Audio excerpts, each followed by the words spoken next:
안녕하세요. 반갑습니다. 박홍식이라고 합니다.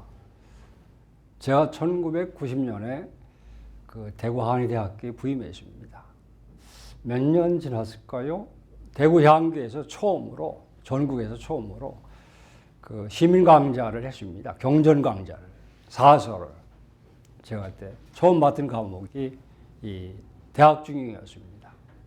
시민 강좌로 제가 출발한 강좌가 이 대학 중용입니다. 오늘 또 마침 우리 대학과 중용을 가지고 같이 이렇게 공부할 수 있는 기회를 갖게 돼서 그때 생각도 나고 또 이런저런 마음에 감회가 있습니다. 어떤 그런 얘기 하고요. 오늘 이렇게 또 뵙게 돼서 정말 반갑습니다. 4개월 동안 미 강의를 진행하겠습니다. 그리고 강의 진행은 주로 이 강독을 하고 좀 이렇게 또 이 철학적인 얘기니까 필요하면 이렇게 자료를 띄워서 같이 생각하는 기회를 갖겠습니다. 자, 오늘 이 대학이라는 책이 어떤 책인가? 그래서 일단은 지금 집에 비유하면은 오늘은 이렇게 외관 구경, 바깥 구경 좀 하시고 집이 어떻게 생겼나, 정원도 좀 구경하시고, 멀리서 그 산을 치면은 멀리서 한번 이렇게 전체를 이렇게 그림을 그려보고 그런 다음에 내부 시설이 어떤 건가, 뭐가 있나 하는 건 이제 또 들어가시면 좋습니다. 일단 뭘 하든지 간에 내가 지금 있는 자리가 어딘가 하는 것은 이렇게 알고 가는 게 참 좋습니다. 이 좌표 찍기가 중요하거든요. 그래서 이 책이라는 책이 뭔가 그런 다음에 이게 들어가면은 조금 이렇게 그림을 그려 가시는데 도움이 됩니다. 그래서 항상 삶이 그렇게 했습니다만은 좌표 설정이 중요하지 않습니까? 그래서 내가 선 자리가 어딜까? 대학과 중요이라는 책이 뭔가 한 번쯤 이렇게 머릿속에서 생각을 해보시고 읽으시면 좀 더 이렇게 다가옵니다. 이렇게. 예. 자, 그래서 오늘은 이제 이 학용, 대학과 중용을 줄여서 우리가 학용이라고 하지 않습니까? 논어맹자는 줄여서 논맹, 뭐 그런 것처럼. 예쁜들은 이렇게 뭐 이렇게 요새 사람들처럼 축자를 또 좋아했습니다. 줄여서 얘기하고요. 자, 그래서 먼저 오늘은 이 집이 뭐 어떤 집인가? 대학과 중용, 이 경전이라는데 이게 어떻게 생긴 건가 하는 것을 한번 같이 구경해 보겠습니다. 대학과 중용이라는 책은 원래 독립된 책이 아닙니다. 잘 뭐 강의 드신 분들은 다 아시겠습니다만 이게 지금처럼 이게 나온 책이 아니고 어디 낑겨 있었던 거예요, 이게. 그걸 누군가가 이렇게 빼가지고 독립된 책으로 만들었어요. 그럼 이 책이 대학과 중용이라는 이 책이 이 글이 어디 실려 있었을까? 출전을 살펴보니까 대학은 얘기라는 책 42편에 실려 있었습니다. 얘기라는 책이 있습니다. 네. 중국 고대에 그 예에 관한 이렇게 예 문화를 기록한 책이 얘기입니다. 주로 주나라 문화입니다만은 그 다음에 중용도 얘기에 있었습니다. 31편에. 그러면 왜 얘기에 있었을까? 옛날 그 오경 있지 않습니까? 시경, 서경, 역경, 춘추, 얘기. 그럼 답이 나옵니다. 다른 데는 들어갈 데가 없어요. 시경은 뭐예요? 시집이니까 이런 내용이 들어갈 리가 없지 않습니까? 그 다음에 또 서경은 얘는 역사책이에요. 히스토리란 말이에요. 뭐 이런 철학이니 뭐 학문이 얘기할 때 하면 자기들 그 중국 사람들 자기 역사 쓰기도 바쁜데 뭐 이거 집어넣을 공간이 없겠죠. 또 역경 주역인데 얘가 들어갈 이유가 없지 않습니까? 춘추 이것도 역사책이에요. 그럼 남는 게 뭐예요? 얘기뿐이 없는 거예요. 얘는 뭡니까? 얘기라는 책 요즘 말로 하면 이게 컬처의 컬처. 문화를 전반적으로 이렇게 얘기하고 있는 겁니다. 그 문화에는 뭐가 들어있어요? 거기 문학도 있고, 뭐 제도도 있고, 뭐 역사도 있고, 뭐 예술도 있고, 학문도 다 이렇게 거기 온갖 것들이 종합되어 있어요. 그 얘기라는 책 읽으면 뭘 알 수 있어요? 동양 문화의 진수를 알 수 있어요. 동양 문화는 이런 것이다. 라는 걸 알려면 무슨 책을 봐요? 가장 원전이 얘기입니다. 그러니까 얘도 어디에 들어가겠어요? 당연히 아하 대학과 중형이 들어갈 수 있을 만한 공간은 이 얘기뿐이 없구나 하고 그냥 도대체 이게 어디 들어있었지? 기억이 안 날 때 그런 생각하시면 빠르겠죠? 아 들어갈 수 있는 공간은 이게 이 얘기뿐이 없었구나. 자, 그러니까 얘기라는 책이 아주 요새 말로 하면 뭐라고 하겠어요? 종합 문화 안내서. 고대 중국인의 문화를 갖다 총집결한 그 뭐랄까요? 그걸 뭐라죠? 이 종합 그 백과사전. 약간 그런 성격이 있습니다. 아주 재밌습니다. 얘기라는 책도 읽어보시면은 예, 재밌는 겁니다. 얘기도 아주 리얼한 그때 당시의 삶의 그렇게 히스토리를 사진 특집이 쭉 해놨기 때문에 얘기도 아주 재밌습니다. 우리 전통에서 강의하려면 시간이 많이 걸려가지고 좀 힘듭니다만 이게 재밌습니다. 자, 그런데 그럼 대학이라는 책은 대체 그럼 이 얘기에 있는데 이건 누가 썼을까? 작자가 궁금하지 않습니까? 성경은 누가 썼죠? 하나님 말씀이라 하니까 할 말이 없습니다. 그런 것처럼 이게 작자가 있기 마련입니다. 궁금하지 않습니까? 이건 누가 썼을까? 그랬을 때 사마천이 쓴 사기세가 공자 세가 편에 보면 이런 말이 있습니다. 상고노송 자사작중용. 자사라는 분이 공자님 손자인데, 그죠? 이분이 일찍이 송나라에서 뭐 이런저런 곤란한 일을 많이 겪었는데, 이분이 그때 자사가 중용이라는 글을 썼다. 그래서 이건 중용은 그 자사가 썼다는 겁니다. 대학은 이게 증자가 쓴 거, 증자와 자사가 썼다는 겁니다. 정말일까? 몰라요. 증거를 댈 수는 없어요. 그러나 후대 학자들이 이만한 글을 남길 만한 분이 누굴까? 그런 걸 종합해 볼 때, 아하, 이 대학이라는 글을 쓸 만한 분은 증자일 것이다. 또 중용이라는 글을 쓸 만한 분은 이 자사뿐이 없다. 그렇게 생각한 거죠. 그게 정설로 굳어져 버렸어요. 청나라에 와서는 청나라는 공부를 그때 사이언스로 하는 시대였기 때문에 요즘 말로 하면 과학적인 시대였지 않습니까? 실증을 하고 증거를 하고 그러다 보니까 청나라 사람들은 안 믿어요. 증거를 대라. 이런 얘기가 구체적인 그러면 자사가 썼다는 증거를 대라. 없어요. 그러니까 정대에 오면 대개 한대에 이렇게 여러 사람들이 손을 거치면서 정립된 게 아니겠는가. 뭐 그런 이제 주장들을 하게 되는 건데 그래도 우리나라 문화 속에서는 이 공자님 뭐 자사, 증자 또 이런 설을 또 뒷받침하는 주자 이런 얘기가 권위를 지니니까 이렇게 대학은 증자가 쓰고 중용은 자사가 지은 것이다. 이렇게 받아들이고 있습니다. 이 얘기라는 책은 후한 때의 학자인 정현이라는 사람이 있습니다. 이 사람이 처음으로 글에 육예론이 있는데 이 육예론이라는 책 글에 얘기라는 이름이 처음 등장합니다. 이 책에 처음으로 그래서 아하 얘기라는 글이 그때 딱 나와요. 이 정현이라는 사람은 아주 훌륭한 사람입니다. 정말 대단한 학자입니다. 오늘날 우리가 읽고 있는 대부분의 경전은 그 정현의 손을 거쳐가지고 이렇게 새로 리모델링 된 거라고 보시면 됩니다. 많은 경전들을 이 진나라 때, 그 진시황 때 이렇게 없어진 것들을 한나라 때 와서 정리하는데 그 집대성자의 가장 뭐랍니까? 정점에 있는 분이 이 정현이라는 분입니다. 이분이 쓴 유계론에 이렇게 얘기하고 있습니다. 지금 세상에서 행해지고 있는 예라는 이 문화, 예 글은 대덕과 대성의 학문이다. 두 사람이 이 집대성했다는 겁니다. 그 대덕은 예기 85편을 전하였으니 곧 대대라 하고 그 당시 대대라는 글이 있었다는 겁니다. 대성, 이 조카입니다. 대성은 대덕의 조카인데 형님의 아들인데 대성은 예 49편을 전하였으니 곧 이 예기이다. 오늘날 우리가 읽기는 예기라는 책은 정현에 의하면은 이 대성과 대덕이라는 사람이 이렇게 정리했다는 겁니다.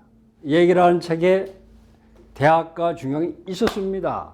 근데 사람들이 이게 좀 철학적인 뭐 하니까는 별 관심이 없었어요. 딴 데 재밌는 거에 관심이 있지 관심이 없었습니다. 그러다가 뭐든지 때가 있습니다. 때가. 씨를 뿌렸는데 아무래도 이게 비가 오고 뭐 이래야지 이거 싹이 트는 거지 않습니까? 학문이나 사상도 다 그래요. 다 때가 있습니다. 때를 만났어요. 누굴 만났습니까? 그때가 한유와 이고라는 사람을 만났어요. 당나라 때. 한유와 이고라는 사람이 딱 보면서 아니 이 글이 왜 이렇게 주목을 못 받았지? 저평가됐네. 주가가 너무 저평가가 됐네. 생각을 했어요. 그래서 한유는 유명한 그 문장가입니다. 제가 좋아하는 사람 중에 한 사람입니다. 한유 참 글을 잘 써요.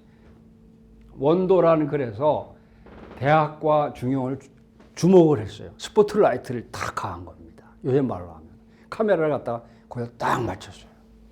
그 카메라를 돌리기 시작했습니다. 그리고 또 도통론, 한유가 얘기한 중요한 이야기 중에 하나 도통론. 중국 문화의 정통이 이거다. 그 성경책을 보면 뭐가 먼저 나옵니까? 도통이 나옵니다. 누구는 누구를 낳고 누구를 낳고 쭉 나오죠. 그런 것처럼 동양 문화, 중국 문화의 도통이 이렇게 됐다. 요순, 우탕, 문무, 주공 이렇게 쭉 내려왔다 하는 얘기를 확립한 사람이 처음으로 제기한 사람이 한유라는 사람입니다. 중국 문화가 그때부터 뭔가 정통이 서로 잡히기 시작하는 거예요. 이 한유에 의해서. 그리고 이고에 의해서 중용이 또 이게 이게 주목받기 시작합니다. 그러면 이것도 생각해야 돼. 왜 그럴까? 항상 왜 그럴까 생각하시면은 기억도 오래 갑니다. 왜 한유와 이고가 몇백 년, 천년 이상 이렇게 있던 그 주목 안 받던 이 대학과 중용을 왜 주목을 했을까? 이 철학과 문학은 중요한 게 뭐예요? 이 상상력입니다. 상상이 없으면 철학과 문학을 할 수가 없어요. 자극이 있어야지, 자극이. 자극이 있어야지 반응을 하는 거예요. 세상은 모든 게 자극을 받았어요. 어떤 데 자극을 받았을까요? 이 사람 유학자인데 자존심이 상한 거예요. 당나라 때 사람이니까. 당나라 때는 문화가 다 뭐였어요? 불교고 도교가 확 쓸고 가는, 지식인들을 막 뒤흔든 건 불교와 도교였어요. 근데 한유와 이고가 생각하기엔 뭐고 이게? 하나는 외제고 수입품이고 불교 들으시면 섭섭하시겠지만 이해하기 쉽게 말하자면 하나는 이게 외제고 메이드 인 인디아, 도교는 중화민족, 중화로 볼 때는 이것도 저기 좀 변방이란 말이에요. 도교에서 남쪽에 사람, 남방문화란 말이에요. 자존심이 상하는 거예요. 응? 이건 아닌 것 같다. 중국 문화의 자존심을 회복해야겠다. 지식인이 꼭 하는 것 중에 하나가 뭐예요? 그건 아이덴티티를 새기는 거거든요. 정체성을 확립하는 겁니다. 그게 지식인의 역할 중에 하나예요. 우리는 한국인이다. 한국인은 어떤 사람이냐? 그거 아무것도 아닌 것 같지만 중요한 겁니다. 그걸 해놔야 돼요. 뿌리를 탁 잡아놔야 돼요. 대한민국에서 얘기가 딴 데로 합니다. 우리는 한국인이다 라고 제일 먼저 확실하게 세운 분이 누굽니까? 그 최치원하고 그 이련 스님이에요. 우리 족보를 확실히 정말 귀한 일을 했습니다. 그거 없었으면 우리는 황당한 사람들이 될 뻔했어요. 자, 그런 것처럼 이 한유와 이고도 당대 지식인으로서 에스퍼리가 뭐냐? 혼이 어디 있었냐? 중국인의 혼을 찾자는 거였어요. 주제가 자기 철학적 테마, 학문의 테마가 어디 있었어요? 중국인의 혼을 찾자는 거예요. 그래서 중국인의 정통성을 갖다 세우겠다. 그러다 보니까 얘가 딱 눈에 들어왔어요. 멋진데? 맞아. 우리 중국인들은 세계를 읽는 눈이 이렇게 체계적이야. 학문이란 건 이런 거고 철학이란 건 이런 거야. 그리고 딴 데 찾으면 안 되지 않습니까? 유교 경전을 찾아야 되니까. 유학자니까. 그래서 이게 탁 떠올랐습니다. 옳거니? 됐다. 가자. 해가지고 대학 중에 그때부터 이제 탁. 그러니까 한유와 이고가 뭐가 좋아요? 이 안목이 아주 비상하고 그리고 왜 그런 눈을 가느냐? 생각이 있었기 때문에. 생각이 있는 사람한테만 뭐가 보이는 겁니다. 생각이 있으니까. 혼이 있고 주치, 그런데 감각이 있고 생각이 있으니까 눈에 딱 들어왔어요. 그런 점에서 한유와 이고라는 사람이 아주 영민하지만 뭐가 있어요? 요새 말로 개념 있는 사람이에요. 의식이 있는 사람이에요. 의식. 그 의식이 중요한 겁니다. 지식이 없고 많고 저도 중요하지만 더 중요한 건 뭐예요? 의식 있는 사람이 되는 거예요. 생각이 있어요. 생각. 자, 그래서 한유와 이고라는 사람이 여기 주목한 이유는 배경은 백그라운드는 그런 거였구나. 그래서 얘가 딱 떠올랐구나. 그러면 그 다음은 정해져 있는 거예요. 앞으로는. 뭐예요? 누구든지 중국 문화의 그 어떤 철학적인 면과 불교나 노장에 대항해서 철학적인 얘기를 하려면 뭘 가져와야 되는 거예요? 중용이라는 책을 가져와야 되는 거예요. 누구든지. 그 다음부터는 뭐 글로 쭉쭉 가버려요. 주작이고 뭐 다 일로 오는 거예요. 중용 책을 인용하지 않으면 말이 안 되는 거예요. 거기 철학을 가져와야 되니까. 그 다음에 어떤 세상 사는 게 뭐냐, 학문이란 뭘까 하는 얘기를 하려면 어디서 가져와요? 대학에서 가져오는 거예요. 그렇게 된 겁니다. 배경이. 자, 그러다 보니까 이제 얘가 이제 툭 튀어나왔지 않습니까? 그래서 이제 처음으로 사마강이라는 사람이 이제 사마강, 정의천, 주자 이런 사람들이 공통점이 있어요. 하나같이. 뭐예요? 제가 지금 말씀드린 것처럼 강한 혼이 있던 사람, 중국혼, 중화주의가 있던 사람이에요. 철학자 이전에 중화주의를 갖던 사람입니다. 철저한 중화주의. 사마강이라는 사람이 그러니까 자치통 가면 다 뭐예요? 그 역사책을 쓴 이유도 거기 있었던 거예요. 중국인의 혼을 갖자. 애시버리를 갖자. 그런 혼이 있으니까 이걸 가져왔어요. 그래서 단행본을 만들었어요. 처음으로 책을 딱 해가지고 단행본 출간한 사람이 누구예요? 그게 사마강인 거예요. 단계가 있습니다. 스포트라이트를 한 사람은 한유 이고인데 책을 만들 생각까지 못했어요. 근데 사마강을 뽑아가지고 이제는 이건 그 정도가 아니라 단행본을 가야겠다. 대학과학이라는 책으로 해가지고 자기 설명 좀 하고 만들었습니다. 그래 이제 이게 괜찮거든요. 이제 세상 사람들이 다 깨었어요. 여기에. 그래서 인종 때는 송나라 인종 때는 과거에 학교 가면 이 책을 줬어요. 학문이라는 거 이런 거다. 인간이 나아갈 길이 여기 있다. 이렇게. 그래 또 그다음 바톤을 받은 사람이 다 이 바톤 터치지 않습니까? 정의천이라는 사람이 대학 논어 맹자 중용을 사서로 이렇게 이름 줬어요. Four books 요새 말하면 4권의 책이다. 이게 가장 이제 중요하다. 그래가지고 거기다 또 해설을 가하기 시작했고 마지막 피나레를 찍은 사람이 뭐예요? 정점을 찍은 사람이 주자가 마지막 마침표를 찍어버렸어요. 그래가지고 대학 논어맹자 합해서 이거에다가 대학과 중용을 해서 자기가 또 해설까지 가야 했습니다. 자기 생각을. 그게 사서장구 집주 이렇게 탄생하는 겁니다. 오늘날 우리 여러분들이 읽고 있는 책은 다 누가 한 거예요? 주자가 이제 몇백 년 동안 쭉 내려온 대학과 중용에 대한 그 중요성을 마침표를 찍어버렸어요. 그래서 뭘 만들었어요? 완전한 상품으로 만들었어요. 이제 그 전까지 뭐예요? 미완성 상품이었어요. 마지막 상품 누가 만들었다고요? 주자가 완제품을 만들었어요. 완제품이라는 게 있나? 하여튼 완제품을 만들었습니다. 그래서 이제부터는 유학이 오경 중심에서 뭘로 바뀌어버렸어요? 사서 중심으로 바뀌는 거예요. 이게. 세상은 항상 변합니다. 어떻게 변해요? 심플 앤 이지로 가요. 대중들은 복잡하고 어려움은 싫어해요. 항상 뭘로 변해요? 심플 앤 이지. 간단 명료해야 되는 거예요. 언제 13경 공부하고 5경 공부합니까? 사서로 가자는 거예요. 그러니까 주자라는 사람이 주자나 정명, 정의천이 시대의 흐름을 정확하게 꿰고 있었던 거예요. 그래서 거기서 딱 맞춰버렸어요. 학문도 시대 정신에 부응해야 되는 거거든요. 아주 정확하게 딱 소비자의 입맛에 맞고 또 중국인의 그런 문화를 잘 설명하는 데는 이게 좋겠다 해가지고 그래서 이제 이게 사서가 그 다음부터 중요한 게 또 뭐예요?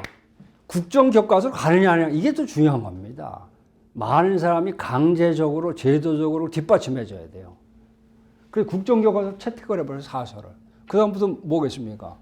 일사천리인 거죠. 뭐. 그리고 과거 시험이 이걸 나오는데 뭐 꼼짝 못하지 않습니까? 그 다음부터는 이게 이제 하나의 그냥 고정관념으로 이게 자리 잡게 되는 겁니다. 문화에. 이때부터는 뭐 완전히 국가고시 지정서예요. 우리나라도 유학이 왜 살아남았어요? 600년 동안? 과거 시험 때문에. 과거 시험을 빼는 순간 어떻게 됐어요? 그냥 곤두박질 쳐버렸지 않습니까? 고정 이후로 과거 시험 빼니까 읽을 필요가 없잖아요. 뭐하러 읽어요? 그냥 곤두박질 치는 거예요. 이런 제도가 역사적으로 명대, 청대까지 청나라 망할 때까지 계속 이어졌습니다. 중국에서도 어떻게 됐어요? 왜 유학이 망했어요? 망하는 이유 중 하나. 중국에서 과거 제도가 없어지는 순간 끝이에요. 그러면 이제 우리 얘기 좀 해볼까요? 대학이라는 책이 언제 그럼 우리나라에 왔을까? 태학이라는 교육기관이 있었습니다. 고구려에. 소수림왕 2년 372년에 여기서 경전을 강해했어요. 그러니까 아마 이게 얘기, 그때는 대학이라는 책이 따로 있는 게 아니니까 얘기를 통해서 대학을 공부했을 거다 하는 걸 우리가 미뤄 짐작할 수 있겠죠. 또 경당, 고구려에는 태학도 있으면 경당도 있었습니다. 요즘 말로 하면 지방학계, 지방. 이런 한참 벌써 국립대학이 생기고 나서 한참 있다 생겨죠. 그건 어쩔 수 없어요. 그죠? 또 백제에는 오경박사라는 제도가 있었습니다. 들어보셨을 겁니다. 예. 오경박사니까 얘기도 공부했을 겁니다. 예. 오경박사라는 제도는 원래 중국에 있었습니다. 예. 오경을 거기에 전문가, 요즘 말하면 오경 그 전문 교수를 두어가지고 이렇게 유학에 대한 학문과 그 다음에 그 학자들을 이렇게 길러내는 그런 제도였습니다. 우리나라에서는 백제 때는 아마 근초고왕이나 성왕 때 이게 되지 않았을까라고 지금 이렇게 추측하고 있습니다. 그러면 이게 고구려 372년에 태학을 세웠으니까요. 이거는 몇 년이에요? 거의 비슷한 것 같아요. 그 당시는 고구려랑 그 백제가 중국 문화를 받아들이는 속도가 거의 비슷했었거든요. 어떤 면에서는 백제도 빠를 수도 있었습니다. 이건 조금 이때도 있었던 건 분명한 것 같습니다. 지속됐다는 얘기겠죠. 오경 박사가. 일본에 우리나라에서 이렇게 일본 사람들이 좀 문화에 대한 유혹을 해왔을 때 오경 박사를 이렇게 왕이라든가 이런 분을 보낸 것도 다 이런 제도가 뒷받침하고 있었기 때문에 인력이 있었기 때문에 가능했던 거예요. 여기 그러면 이제 신라는 언제 그랬을까? 임신석이라는 임신석이석이라고 하는 글이 있습니다. 임신년에 맹서를 기록한 돌덩이다. 그 이름이 돌덩인데 그 임신석이석이라고 부르는 겁니다. 이게 1934년에 이 돌덩이가 발견됐어요. 경주에서. 지금 경주에 보면은 동국대학 캠퍼스가 있습니다. 경주 캠퍼스가. 동국대학 경주 캠퍼스가 자리가 좋아요. 앞에 형산강이 흐르고 뒤에 산이 있고 그래서 좋더라고요. 가보니까. 근데 그 경주 캠퍼스 뒤에 절이 하나 있어요. 언덕 둔덕에서 발견했다 합니다. 그러니까 그때 아마도 추측컨대 신라 화랑들이 둘이 친한 친구가 있었는데 어느 날 평소에도 이제 생각하면서 야 우리 한번 뜻을 세워보자 해가지고 그 산에 올라가서 형산강을 바라보면서 자 우리 좋은 뜻을 돌에다 새기고 묻자 영원히 우리 맹서가 깨지지 않도록. 거기 청년의 푸른 꿈이 담겨져 있는 아주 멋진 이 돌덩이입니다. 보물이에요. 근데 이 돌덩이 일본 사람이 발견했어요. 임신석이석이라는 이름을 붙인 것도 일본 사람이에요. 1934년도. 그려지죠? 34년도니까. 네, 일본 사람이 발견했어요. 이름도 일본 사람이 지은 거예요. 돌덩이. 거기 이런 글자가 있습니다. 임신년 6월 16일 인병석이 전천서 금자 3년 이후 충도집지 과실무서 약차사실 전대제 득석 야국불안 대란세 가용행서지 우별 선신민년 7월 22일 날 대서 시상서에 전륜 득서 3년 이렇게 써놨습니다. 여기 보니까 아하 이 얘기가 나오는 거예요. 그러니까 이때 신라 이 청년들이 이 얘기라는 책을 읽었구나. 그럼 대학도 읽었겠다. 아주 확실한 거예요. 돌덩이 새겨놨으니까. 이건 뭐 삼국사학이나 삼국유사 뒤에 고려 때 쓴 글이니까 리얼감이 좀 떨어져요. 이건 확실해요. 그 당시 청년들이 썼으니까. 분명한 겁니다. 현재 남아있는 얘기라는 걸 읽었다는 확실한 증거는 이거예요. 임신석이죠. 그래서 임신년 6월 16일 날 우리 두 청년 이름은 몰라요. 이름은 안 써놨어요. 두 사람이 같이 맹서에서 기록한다. 천전서 어디서 맹세해요? 하늘 앞에 맹세한다. 하늘 앞에. 금자 3년이요. 오늘로부터 3년 뒤까지 충도를 국가에 충성하고 나 자신을 이렇게 성실하게 하는 도를 끝까지 지키자. 충도 집제에서 이것을 잃어버릴 경우에는 하늘 앞에 맹세한다. 내가 만약에 제대로 이 맹세를 안 지키면 어떻게 될까? 약차사실 만약에 이 일을 잃어버리면 내가 맹세한 걸 지키지 않는다면 전대저 득서 하늘에 큰 죄를 얻을 거를 맹세한다. 난 천벌을 받을 거야. 스스로 자기들이 생각을 했어요. 천벌 받겠다고. 또 약국 불안 대란세 만약에 우리 신라가 커다란 이 국가의 안보에 문제가 있거나 사회가 혼란스러운 세상이 되면 가용행서지 내가 가히 이 맹세한 것들을 실천에 옮길 것을 난 스스로 이거 용납한다. 난 충도를 내가 말로만 우리는 하지 말고 실천하자. 또 우별선 신민년 또 요 지금 임신년 말고 별도로 신민년에 20년 바로 앞에 해입니다. 1년 전에 7월 22일 날 크게 맹세했다. 이건 6월 달이고 7월 달입니다. 방학 때가 아닐까? 그런 생각을 해봤어요. 아, 요거 봐라. 이 학생들이 방학 때 놀러 가지 않고 공부하고 맹세까지 했다. 참 괜찮은 청년들이네. 그런 생각을 해봤습니다. 그럼 신민에는 뭘 맹세했습니까?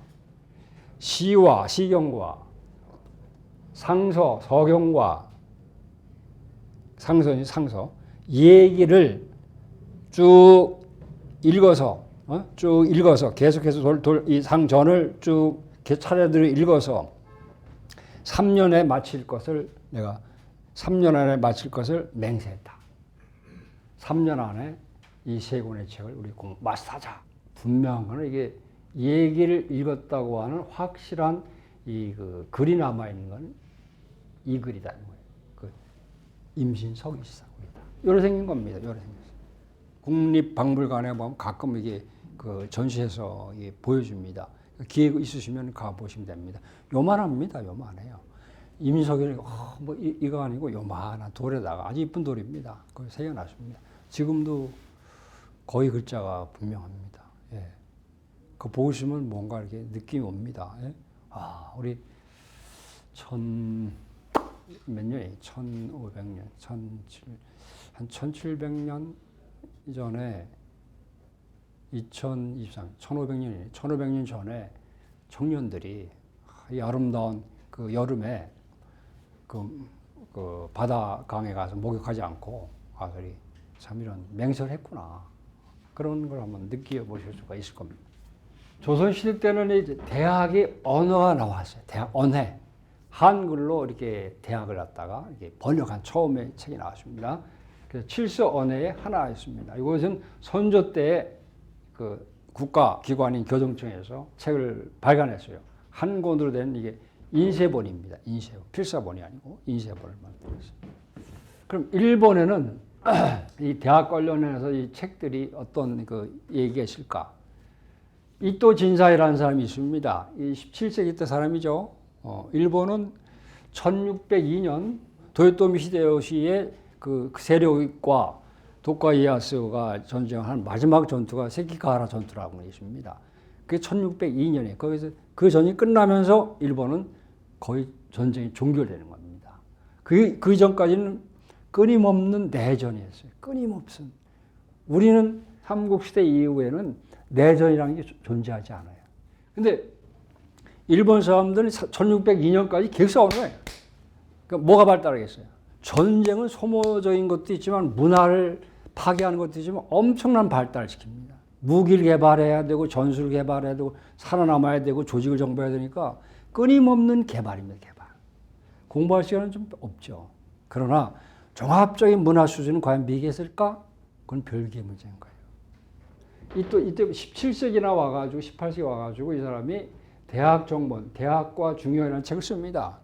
그런데 재밌는 거는 그 일본 사람들은 그 이게 주작이 일본에 가자마자 주작 훌륭하다 이게 아니에요. 그냥 너는 너고 나는 나인 거예요. 주작은 당신이 그렇게 생각했구나. 나는 그렇게 생각하지 않는다. 이렇게 아주 학문적이죠. 요새 말로 학문적으로 그렇게 대하는 겁니다.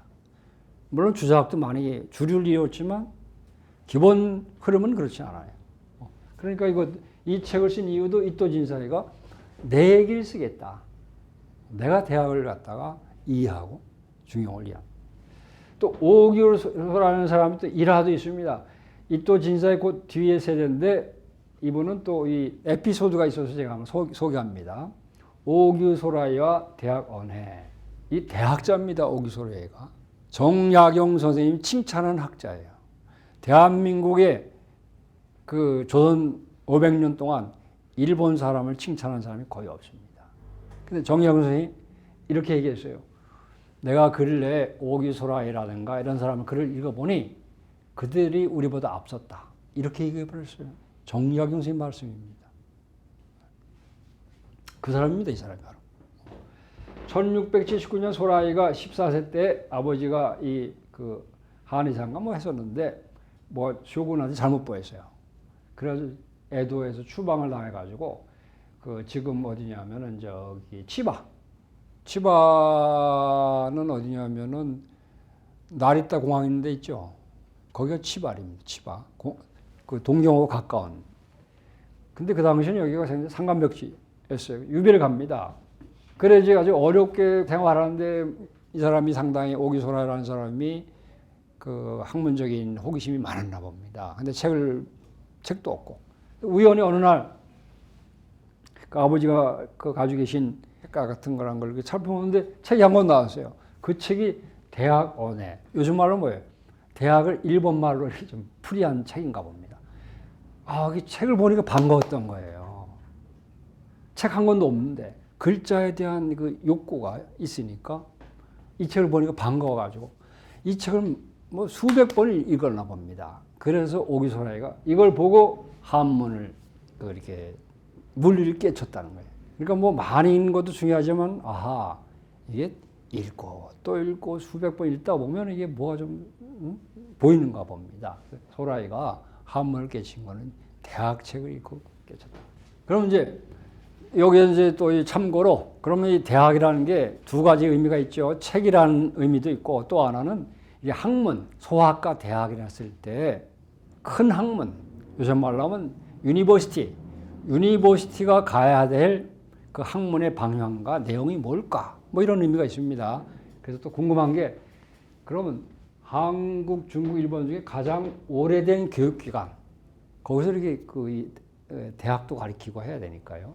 찾아보니까 아까 나왔었죠.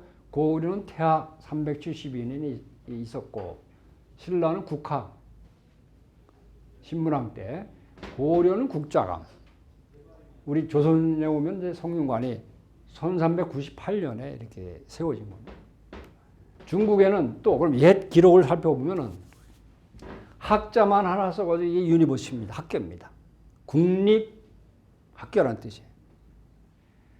그래서 이런 구절이 있습니다. 예기라는 책이 아까 말씀드린 예기 학기편이 있는데 거기 보면은 가유숙, 당유상, 주유서, 국유학. 이 가는 뭐 한 15가구인가요? 그걸 가라고 합니다. 예. 그건 조그만 동네 마을에는 숙을 세우고 요즘 말로는 뭐라고 할까요? 초등학교 정도다? 뭐 아니 유치원? 뭐 그 정도 규모입니다.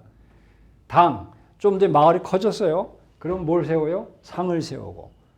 더 커져요. 그럼 설을 세우고. 이건 한 고등학교, 얘는 중학교, 뭐 초등학교, 뭐 그 정도로 이렇게 이해해도 비슷할 겁니다. 그러면 이제 수도 서울에는 뭐가 생겼어요? 학을 세우는 국립대학. 그런데 또 맹자에 이런 말이 있죠. 하왈, 교요, 은활, 서요, 주활, 상이요, 학즉 3대 공진이라. 하나라 때는 교가 있었고, 은나라 때는 서가 있었고, 주나라 때는 상이 있었고, 학이라고 하는 것은 하원주 3대에 다 공통적으로 있었다. 국립대학은 다 존재하셨다는 겁니다. 그런데 하나라 때는 교가 있었어요. 여기 교는 안 나오죠? 서는 뭐예요? 주의 서입니다. 또 상은 어디 있어요? 당의 상이네. 아하, 얘는 여기고 얘는 여기네. 뭘 할 수 있죠? 아하, 이 나라가 국가가 점점점 이게 발달할수록 조그마한 마을에도 학교를 짓기 시작했구나 하는 걸 알 수가 있는 겁니다. 지금은 거꾸로 됐죠. 학교가 없어지고 있어요, 지금. 이해가 됐죠? 점점 이 문화가 발달하니까 저 궁벽한 마을에도 학교를 세우기 시작하는 겁니다. 또 이제 수나라, 당나라 이렇게 쭉 오면은 계속 국자감이 국립대학으로서 존속을 했습니다. 그럼 일본에도 과연 그런 그 유학기관, 교육기관이 있었을까? 있었습니다. 근데 한참 우리나 중국에 비해서는 뒤지는 거죠. 그래서 일본에서 가장 오래된 학교가 있습니다. 그게 종리학교입니다. 이름도 학교예요. 일본 말은 아시카가라고 부릅니다. 아시카가 갖고 이렇게 부릅니다. 토치키갱이 있습니다. 토치키갱은 어디냐면은 여기가 동경이면은 이렇게 해서 북서쪽으로 한 100km? 거기 있는 마을입니다. 이렇게 가야죠, 갈 때는. 이 아시카 가코가 1439년에 만들어졌다 하고 이제 주장을 합니다. 자기들은 과연 신빙성이 있는 건지 모르겠습니다. 어떻게든지 자존심을 세우려 하니까 그 전에 학교가 없다는 게 조금 그렇지 않습니까? 그러니까 막 끌고 가는 거예요, 이렇게. 근데 확실한 건 또 이 아시카 가코라는 것이 1549년에 프란시스 사비에르라는 사람이 있습니다. 이 일본에 제일 먼저 온 그 예수교 그 선교사입니다. 이 사람이 유럽에다가 이 아시카 가코를 소개했어요. 일본에서 가장 크고 유명한 이 반동의 지금 관동 지방입니다. 관동의 대학교가 이게 아시카 가코다 이렇게 소개를 했어요. 이건 이제 지방에 있었으니까 국립대학 학교지만은 지방에 있었고 오래됐지만 그러나 실질적인 일본의 동경에 있으면서 수도 서울에 있으면서 그 국립대학의 역할을 한 거는 어디냐면 유시마 세이도입니다. 탕도 성당이라는 데가 실질적인 국립대학의 역할을 했습니다. 성균관 같은 역할을 했습니다. 동경에 있습니다.